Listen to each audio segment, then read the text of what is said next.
I graduated from high school in 1937, and there was a big depression on then, bigger than what they got now.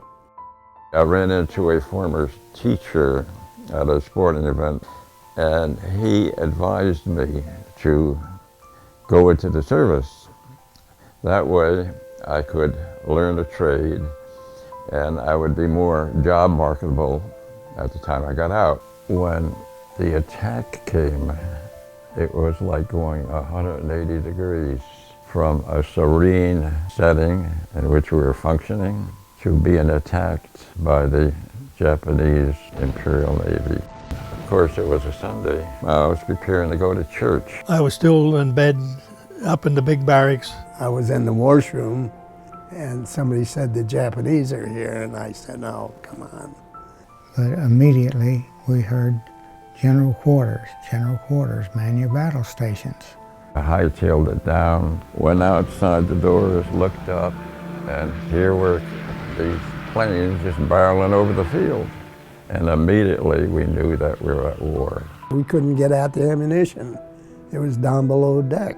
And we took 7 torpedoes and 3 bombs, and by that time it was pretty much flooded out, I'm sure, and lost most of our sailors down there.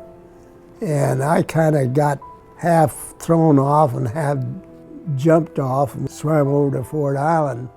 We set up, I would say, between 6 and 10 50 caliber machine guns. A low-flying plane flew over, machine gunned us, perturbed me a little bit.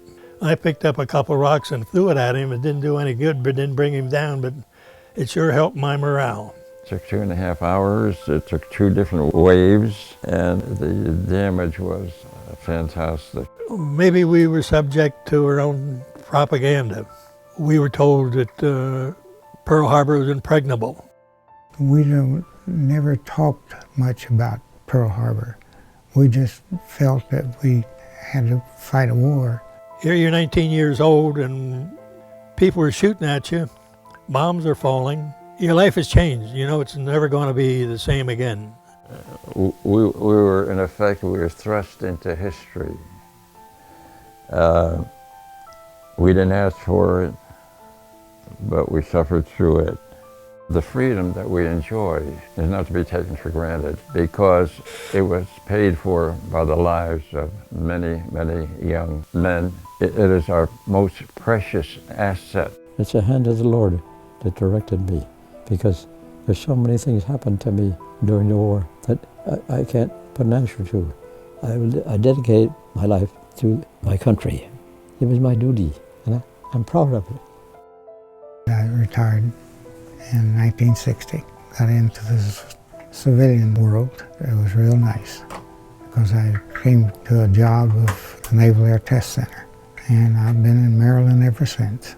When I became the president of the Association of Pearl Harbor Survivors, the first thing I said, look, there's no Navy, Army, or Marines. I said, if you're in the organization, you are a Pearl Harbor survivor.